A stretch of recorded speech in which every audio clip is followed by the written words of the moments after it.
Está indicado para qué. Básicamente se utiliza para proteger el endotelio de la cámara anterior, de la córnea. Entonces, básicamente se utiliza el viscoelástico, que es un polímero para ayudarnos a dar forma. Bueno, acuérdense, por ejemplo, cuando hicimos el taller del ojito, cuando ustedes abrieron la cámara anterior, lo primero que salió fue el humor acuoso y de una la córnea se aplanó. Ustedes vieron que ¡pop! Se cayó. ¿Listo? En cirugía es lo mismo. Cuando se abre la cámara anterior, sale el líquido y ¡puf! La córnea se cae.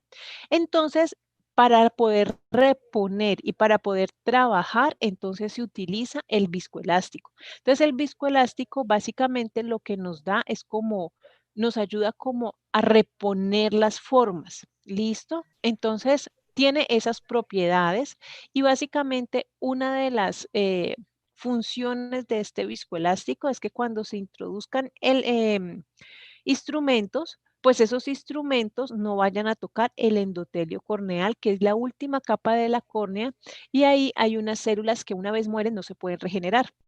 Entonces, ¿qué hace el viscoelástico? En este caso, entonces, sale el humor acuoso, entonces lo que se hace es reponer esa cámara anterior. ¿Y cómo se va a reponer? Con viscoelástico. ¿Listo?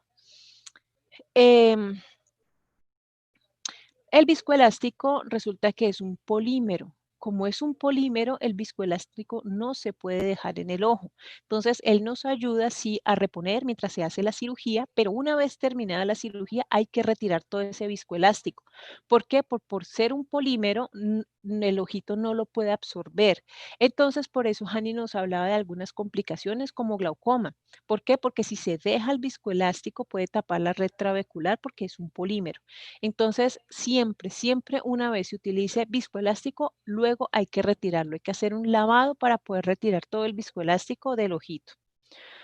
Bueno, entonces ella nos hablaba de esas 5 propiedades del viscoelástico, que es la viscosidad, que es la resistencia de un fluido a la deformación por su esfuerzo o tracción, la elasticidad, que es esa capacidad que tiene de recuperar su forma original después de ser comprimido, la adhesividad, que es la capacidad, o sea, estas son las características de un buen viscoelástico. Un buen viscoelástico debe tener estas 5 propiedades.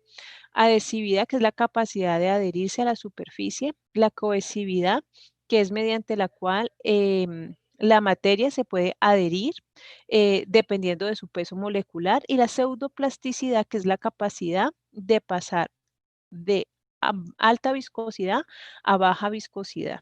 ¿Listo? Por ejemplo, lo que pasa con los líquidos que se pueden convertir, por ejemplo, en gel.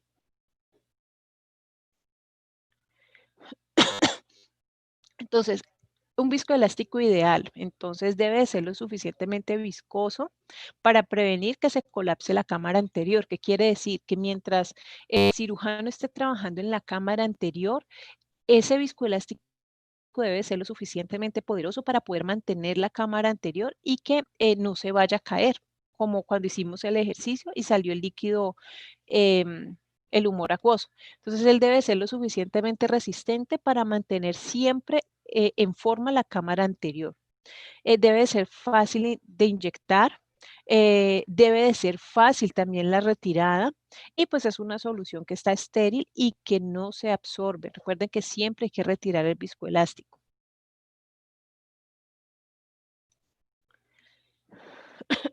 Entonces, la clasificación entonces se realiza de acuerdo a su nivel de viscosidad y de convección y va directamente ligado a su peso molecular. Entonces encontramos que hay unos que son cohesivos y otros que son dispersivos. Los cohesivos son de alto peso molecular y los dispersivos son de bajo peso molecular. ¿Qué quiere decir esto? Entonces, dependiendo del paso de la técnica donde estamos, en ocasiones necesitamos más dispersión. ¿Qué quiere decir? Que nos ayude a separar ciertas capas. Y hay otros momentos donde necesitamos más cohección. Eh, entonces necesitamos que el producto nos ayude como a dar volumen, más que nos ayude a separar. Entonces, dependiendo del paso de la técnica donde estemos, entonces se utilizan cohesivos o dispersivos. Eh, em, bueno, entonces los dispersivos son agentes que presentan baja viscosidad, tienen la facilidad de fragmentarse y menor tendencia al arrastre. No solo dependen del material, sino que también de su entorno, entonces del humor acuoso, del líquido de irrigación, de los tejidos intraoculares y de los instrumentos a implantar. Y básicamente el dispersivo nos ayuda a proteger el endotelio. Los cohesivos son dispositivos que dependen de su peso molecular, de su elasticidad, tienen moléculas más largas que hacen que nos ayuden a separar. Ayudan a llevar la cámara anterior hacia atrás, son útiles en el momento de crear espacios quirúrgicos. ¿Listo? Y tenemos unos que son viscoadaptativos. Entonces, estos viscoadaptativos nos van a ayudar durante la cápsulorhexis o durante la fragmentación del cristalino en la facoemulsificación. Entonces, los componentes del viscoelástico. Entonces, en la actualidad, pues ellos son polímeros y hay tres grandes componentes que son el hialururato de sodio, el condroitil sulfato y el hidroxipropil metil celulosa. Entonces, la compañera nos explicaba de dónde salía cada uno de estos materiales. Entonces, también nos mostró algunas presentaciones de algunos viscoelásticos.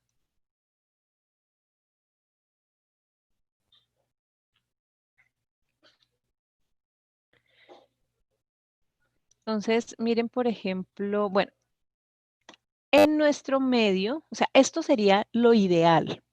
Lo ideal es que nosotros pudiéramos tener en una cirugía de catarata dispersivos y cohesivos. Y en cada paso de la técnica poder utilizar el indicado. Pero en nuestro medio no es así. En nuestro medio utilizamos viscoelásticos viscoadaptativos, o sea, un solo viscoelástico para toda la técnica quirúrgica. Entonces, el viscoelástico viene en una jeringa de 3 cc y viene con una canulita de 25. Entonces, por ejemplo, cuando se abre la cámara anterior y sale el líquido, entonces necesitamos reponer cámara anterior, entonces se va a utilizar viscoelástico para ayudarnos a dar otra vez reponer la cámara anterior.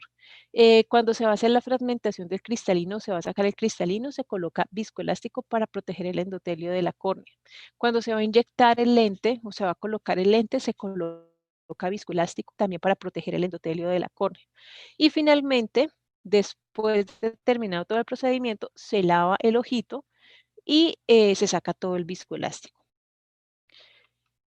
Entonces, de aquí en adelante, pues en muchísimas de las cirugías que vamos a ver, vamos a necesitar este dispositivo. ¿Listo? ¿Preguntas sobre el viscoelástico?